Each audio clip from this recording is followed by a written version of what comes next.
Hello friends, कैसे हैं आप सब। होप करती हूँ आप सभी बहुत अच्छे होंगे। आज का दिन बेहद खास है क्योंकि आज गणेश चतुर्थी भी है। तो सबसे पहले तो गणेश चतुर्थी की सबको बहुत बहुत शुभकामनाएं। बप्पा करे कि आप सभी लोग खुश रहें और सबको जो है भगवान सुख शांति जो और सभी के जीवन में जो भी वो चाहते हैं उनको वो मिले। तो आज का व्लॉग मैं शुरू कर रही हूँ और मैंने सोचा कि क्यों ना आज जब इतना अच्छा दिन है तो कुछ अच्छा व्लॉग किया जाए। तो मैंने सोचा कि अपनी दिनचर्या बताने से अच्छा, क्योंकि ऐसे भी कुछ खास तो होता नहीं है, सो मैंने सोचा कि आज मैं आपको बताती हूँ कि आज संसद का विशेष सत्र जो है वो हालांकि मंडे से स्टार्ट हो चुका है, बट आज क्योंकि नई संसद में पीएम मोदी का पहला भाषण था, तो पीएम मोदी के पहले भाषण में संसद में आज क्या कुछ हुआ। संसद में महिला आरक्षण बिल को पीएम मोदी ने पेश किया और ये बिल के पास होते ही जो है विपक्ष ने इस पर हंगामा भी शुरू कर दिया। तो क्यों ये हंगामा हुआ और महिला आरक्षण बिल क्या है और इससे किसको कैसे फायदा मिलेगा, ये मैं आज आपको इस ब्लॉग में बताने वाली हूँ। तो महिला आरक्षण बिल आपको बता दें कि पहली बात तो ये बिल साल 2010 में ही पेश हो चुका था। तब केंद्र में कांग्रेस की सरकार थी और एचडी देवेगौड़ा तक प्रधानमंत्री थे। उस समय ये बिल पेश किया गया था, लेकिन ये राज्यसभा से पास हो गया था, हालांकि लोकसभा से ये पास नहीं हो पाया था। तो आशंकाएं ये जताई जा रही थी कि शायद आज लोकसभा से ये बिल पास होगा, उसी बिल को जो है पीएम मोदी वापस पेश करेंगे, क्योंकि कल ही से इसको लेकर काफी हंगामे चल रहे थे और ऐसी चर्चाएं चल रही थी कि शायद आज महिला आरक्षण बिल आएगा और इसको जो है अब लोकसभा में 13 साल बाद इसको लोकसभा से पास किया जाएगा। हालांकि ऐसा कुछ भी नहीं हुआ, इन्होंने नए सिरे से इस बिल को जो है संसद में लेकर आए और अब ये बिल जो है राज्यसभा में पास होगा, उसके बाद ये लोकसभा में पास होगा। तो विपक्ष का कहना ये है, स्पेशली कांग्रेस का, कि ये बिल तो हमारा है।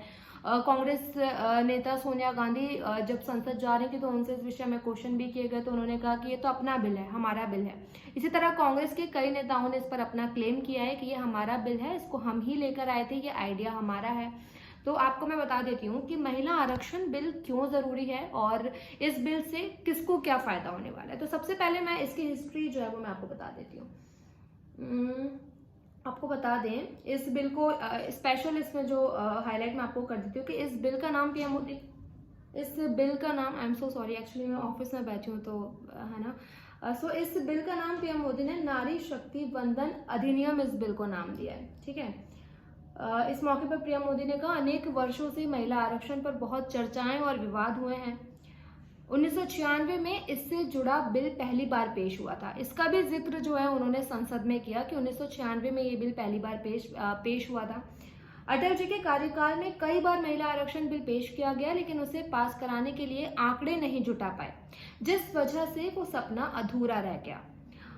महिलाओं को अधिकार देने और उनकी शक्ति का उपयोग करने के इस पवित्र काम के लिए शायद ईश्वर ने मुझे चुना है, ऐसा प्रधानमंत्री नरेंद्र मोदी ने संसद में कहा जब उन्होंने अपना पहला भाषण नए संसद भवन में दिया। आपको बता दें कि कल पुराने संसद भवन में पीएम मोदी ने भाषण दिया था आखिरी बार, तब उन्होंने पुराने संसद की बातें की थी और इतिहास से जुड़े कई सारे किस्से उन्होंने बताए थे।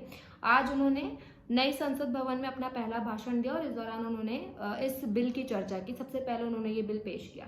तो इस दौरान पीएम मोदी ने कई सारे महत्वपूर्ण पॉइंट्स भी बोले जो मैं आपके साथ शेयर कर रही हूँ। उन्होंने कहा कि शायद इस कार्य के लिए ईश्वर ने मुझे चुना, एक बार फिर हमारी सरकार ने इस दिशा में कदम बढ़ाया है।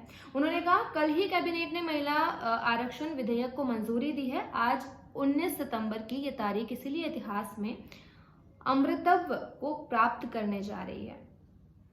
महिला आरक्षण बिल 1996 से ही अधर में लटका हुआ था। उस समय एचडी देवेगौड़ा की सरकार ने 12 सितंबर 1996 को इस बिल को संसद में पेश किया था, लेकिन पारित नहीं हो पाया था। ये बिल 81वें संविधान संशोधन विधेयक के रूप में पेश किया गया था।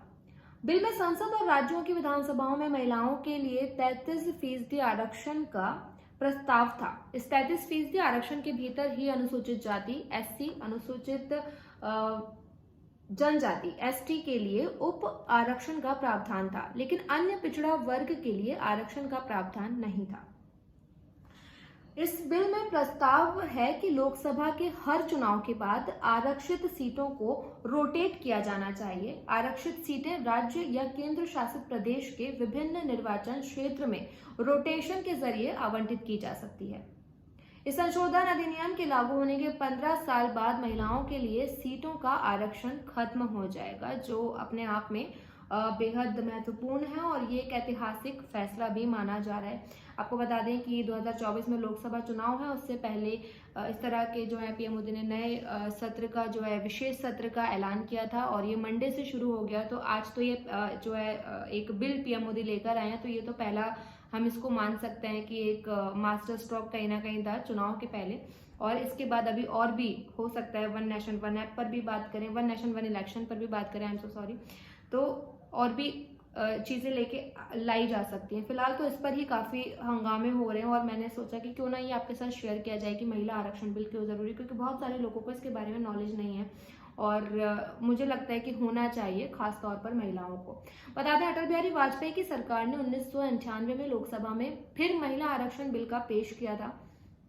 महिला आरक्षण बिल को पेश किया था। कई दलों के सहयोग से चल रही वाजपेयी सरकार को इसको लेकर विरोध का सामना भी करना पड़ा था।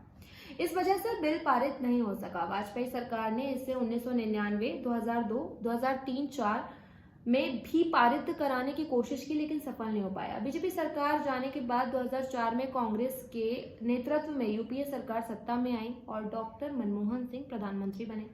यूपीए सरकार ने 2008 में इस बिल को 108वें संविधान संशोधन विधेयक के रूप में राज्यसभा में पेश किया, जहां ये बिल 9 मार्च 2010 को भारी बहुमत से पारित हुआ। बीजेपी, वाम दलों और जेडीयू ने बिल का समर्थन किया था। यूपीए सरकार ने इस बिल को लोकसभा में पेश नहीं किया। इसका विरोध करने वालों में समाजवादी पार्टी और राष्ट्रीय जनता दल शामिल थी। ये दोनों दल यूपीए का हिस्सा थे। कांग्रेस को डर था कि अगर उसने बिल को लोकसभा में पेश किया तो उसकी सरकार खतरे में ना पड़ जाए। सबसे इम्पोर्टेंट बात है कि आखिर महिला आरक्षण बिल क्या है और ये क्यों जरूरी है। तो अभी तक मैंने आपको पूरी हिस्ट्री बताई है, अब मैं आपको बता देती हूँ कि ये बिल क्यों जरूरी है और इसके पास होने के बाद क्या कुछ चेंजेस हमको देखने के लिए मिलेंगे और इससे क्या फायदा मिलेगा। तो बता देते हैं कि महिला आरक्षण बिल में महिलाओं के लिए लोकसभा और सभी राज्यों की विधानसभाओं में 33% यानी कि 1/3 रिजर्वेशन के लिए प्रस्ताव है। 33% कोटे में 33% कोटे में से 1/3 सीटों पर अनुसूचित जाति, अनुसूचित जनजाति के महिलाओं के आरक्षण की भी बात की गई है। विधेयक में ये प्रस्ताव दिया गया है कि हर आम चुनाव के बाद आरक्षित सीटों को रोटेट किया जाना चाहिए और राज्यों और केंद्र शासित प्रदेशों के विभिन्न निर्वाचन क्षेत्रों में आरक्षित सीटों के रोटेशन द्वारा आवंटित किया जा सकता है। पिछले साल दिसंबर में सरकार की ओर से पेश किए गए डाटा के मुताबिक मौजूदा समय में लोकसभा में महिला सांसदों की संख्या 78 है, यानी कि 78, जो कुल सांसदों की संख्या का 15% है। वहीं राज्यसभा में 14% महिला सांसद हैं। इस समय राज्यसभा में 14% सांसद है। 27 सालों से, अच्छा ये वाला पार्ट मैं आपको ऑलरेडी बता चुकी हूँ। तो यही था आज का महिला आरक्षण बिल, जिसके लिए हमको ऑफिस आना पड़ा और अभी इस जब तक ये विशेष सत्र चल रहा है तब तक जो भी मतलब ये जो सत्र चलेगा, चाहे फेस्टिव सीजन हो, कुछ भी हमको ऑफिस आना पड़ेगा। मीडिया में ये मैं मीडिया ऑफिस में जॉब करती हूँ, तो हम लोगों को छुट्टी जैसा कुछ नहीं होता। सो आज का वीडियो जो है वो इसी पर था, महिला आरक्षण बिल पे। व्लॉग मैं यहीं ख़त्म करती हूँ। वीडियो अच्छा लगा तो लाइक करें, शेयर करें, सब्सक्राइब करें और अब कमेंट्स में मुझे बताएं कि मैं किस तरह के कंटेंट दूं, बिकॉज मैं चाहती हूँ कि मैं बहुत सारे अलग अलग तरह के कंटेंट बनाना चाहती हूँ, बट मेरा स्पेशली इंटरेस्ट जो है वो पॉलिटिक्स में है, इसलिए मैं ज़्यादातर वीडियो पॉलिटिक्स पर बनाती हूँ। सो वीडियो अच्छा लगा तो लाइक, शेयर एंड सब्सक्राइब और प्लीज़ देखते रहिए मेरा व्लॉग। मिलते हैं नेक्स्ट व्लॉग में। बाय बाय, नमस्कार।